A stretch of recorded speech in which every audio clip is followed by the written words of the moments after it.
সুপ্রিয় দর্শক, আসসালামু আলাইকুম। সবাইকে স্বাগত জানাচ্ছি মাথায় কত প্রশ্ন আসে অনুষ্ঠানটিতে। আপনাদের এবং আমার মাথায় সর্বশেষ যে প্রশ্নটি চলে এসেছে সেটি হচ্ছে ঠিক গতকাল সংঘটিত একটি ঘটনা, যেটি গোপালগঞ্জে ঘটেছে। এনসিপির জুলাই অভ্যুত্থান সংক্রান্ত বা জুলাই আন্দোলন সংক্রান্ত যে অনুষ্ঠান মালা ছিল সেটারই একটি ধারাবাহিকতায় 16ই জুলাই গোপালগঞ্জে একটি সমাবেশ হওয়ার কথা ছিল। সেই সমাবেশকে কেন্দ্র করে ব্যাপক সহিংসতা ঘটেছে এবং সর্বশেষ খবর পাওয়া পর্যন্ত 4 জনের মৃত্যু হয়েছে, নিহত হয়েছেন 4 জন এবং অসংখ্য ব্যক্তি গুলিবিদ্ধ, আহত।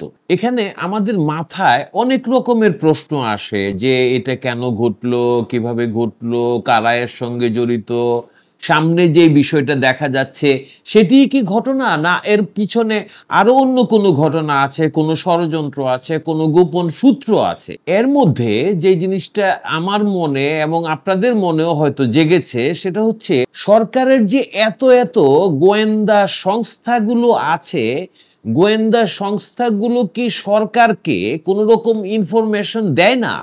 তারা কি সরকারকে জানায় না যে এইটা ঘটতে পারে, এই ধরনের সিচুয়েশন তৈরি হয়েছে? প্রত্যক্ষভাবে যে জিনিসটা জানা যায় সেটা হচ্ছে 16ই জুলাই গোপালগঞ্জে যে সমাবেশটা এনসিপির অনুষ্ঠিত হয়েছে এবং সেখানে ব্যাপক সংঘর্ষের ঘটনা ঘটেছে এবং সংঘর্ষ যে হবে এটার মাত্রা যে বেশি থাকবে এটা নিয়ে কিন্তু গত 2-3 দিন যাবত ব্যাপক আলোচনা ছিল। বঙ্গবন্ধুর যে মাজারটা আছে সেই মাজারে হামলা হতে পারে, মাজারটা ভেঙে ফেলা হইতে পারে, 32 নম্বরের বাড়ি ভাঙার ধারাবাহিকতায় ঘটনা ঘটতে পারে, সেখানে আওয়ামী লীগ কার্যক্রম নিষিদ্ধ, আওয়ামী লীগ এবং তাদের সহযোগী যে সংগঠনগুলো আছে সেই সংগঠনের যারা সমর্থক বা যারা কর্মী তারা সেখানে প্রস্তুতি নিচ্ছিলেন একটা কিছু প্রতিরোধ করার জন্য বা একটা ঘটনা ঘটানোর জন্য।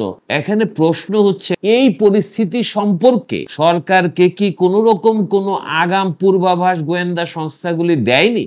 এবং পরের প্রশ্ন হচ্ছে যদি দিয়েও থাকে তাহলে সেটা কি সরকার আমলে নিয়েছিল? এবং ধারাবাহিকভাবে দর্শক আরেকটি প্রশ্ন, আমলে নিয়ে থাকলে এই ধরনের সিচুয়েশনকে রোধ করার জন্য, কন্ট্রোল নিয়ন্ত্রণে রাখার জন্য যেন এরকম কিছু না হয় সেটার জন্য কি প্রয়োজনীয় পদক্ষেপগুলি সরকারের পক্ষ থেকে নেওয়া হয়েছিল? অনেকগুলি কিন্তু প্রশ্ন, মাথায় অনেক প্রশ্ন আসে। আমি জানি দর্শক আপনাদের মাথাতে ওই প্রশ্নগুলি আসবে যে গোয়েন্দা, আমাদের গোয়েন্দা সংস্থা কিন্তু অনেক। সর্বপ্রধান যদি ধরি NSI, national security intelligence, DGFI আছে, directorate general of forces intelligence, আপনার ডিবি আছে, এসবি আছে, স্পেশাল ব্রাঞ্চ আছে, এনএসআই আছে, যেটা প্রথমেই বললাম এনএসআই আছে, কাউন্টার টেরোরিজম একটা সেল আছে পুলিশের, সিআইডি আছে, criminal investigation, police bureau of investigation, PIB যেটাকে বলা হয়, সেটা আছে।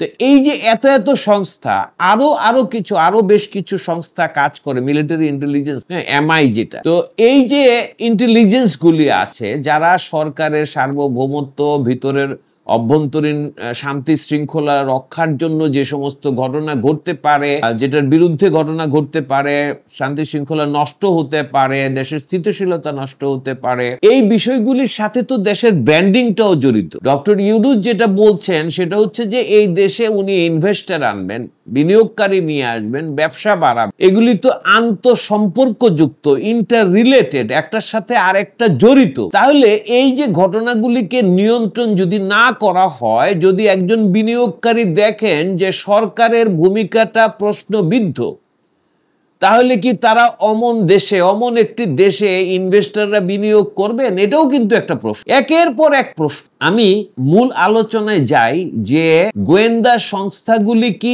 সরকারকে রিপোর্ট দিয়ে থাকেন? তাদের কাজই তো হচ্ছে সারা দেশের মধ্যে কোথায় কি হচ্ছে, কারা রাষ্ট্রবিরোধী চক্রান্ত করতেছে, কারা সংঘর্ষের চক্রান্ত করতেছে, কারা সংঘাত সৃষ্টি করতে চাচ্ছে, কারা সংখ্যালঘুদের উপরে অত্যাচার করতে যাচ্ছে, কারা এই ধরনের পদক্ষেপ, এই রিলেটেড পদক্ষেপগুলি কারা নিতে চাচ্ছে এবং কিভাবে নিতে চাচ্ছে সে সমস্ত তথ্য সংগ্রহ করা এবং সরকারকে সেটা যোগান দেওয়া এবং সরকারের নির্দেশ অনুযায়ী সেই বিষয়গুলিকে নিয়ন্ত্রণের চেষ্টা করা, সেই বিষয়গুলিকে দূরীভূত করার চেষ্টা করা, এটাই তো সরকারের দায়িত্ব। প্রশ্ন হচ্ছে গোয়েন্দা সংস্থাগুলি কি ব্যর্থ?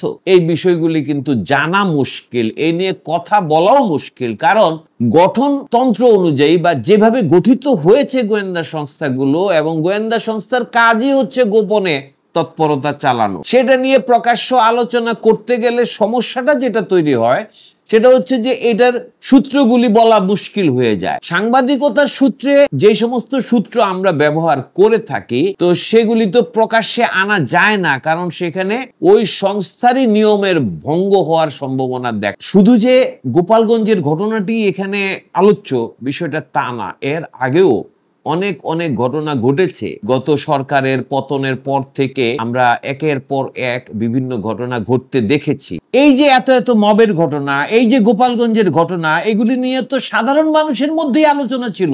গোয়েন্দারা কি এগুলি জানতেন না? নাকি গোয়েন্দারা রিপোর্ট দিয়েছেন, সরকার আমলে নেয় নাই? সরকার তার নিজস্ব আজ্ঞাবহ যে বাহিনীটা আছে, যেটাকে আমরা বলতে পারি বাংলাদেশি কালচার অনুযায়ী চামচা বাহিনী, আমরা তো সব চামচাদের উপরে ডিপেন্ড করে চলা আমাদের একটা অভ্যাস। আমরা সত্য সঠিক কথাটাকে গুরুত্ব না দেওয়ার একটা মানসিকতা আমাদের সমাজের উঁচু স্তর থেকে নিচু স্তর পর্যন্ত সবারই আছে। চামচামি করে যে কথা বলে আপনি মহান, এই কথা বলে যারা করে, তাদের কথাটাকে আমরা গুরুত্ব দেই। সত্যিকারের যারা রিপোর্ট করে, সত্যিকারের সংবাদগুলিকে যারা জানায়, তারা কিন্তু সত্যি কথাটাকে ওইভাবে বিবেচনা নেওয়া হয় না। তো এই প্রসিডিউরের মাধ্যমেই সম্ভবত চলতেছে দেশ। আমরা সেই আদিম যুগ থেকে দেখতে পাচ্ছি যে এই চামচামিরাই চামচাদেরই জয়। সেখানে গোয়েন্দা রিপোর্ট, গোয়েন্দা সংস্থাগুলির ফাইন্ডিংস, তাদের যেই বিষয়গুলি, সেইগুলিকে আমলে নেওয়ার সম্ভবত অভ্যাসই আমাদের মধ্যে গড়ে উঠে নাই। তো দর্শক, মাথায় যে প্রশ্ন আসে, সেই প্রশ্নটা ছিল আজকের প্রশ্নটা একটু ব্যতিক্রমধর্মী, যে গোয়েন্দা সংস্থাগুলির রিপোর্ট সরকার আমলে নেন কিনা। তো সে নিয়ে আমরা উত্তর তো সরাসরি দিতে পারবো না, আপনারাও পারবেন না, আমরা আলোচনা করতে পারি, সেই আলোচনাই আজকে করলাম। ধন্যবাদ আজকের মতো দর্শকদের। আবারও আপনাদের সঙ্গে হাজির হব এরকমই মাথায় জাগা বিভিন্ন প্রশ্ন নিয়ে।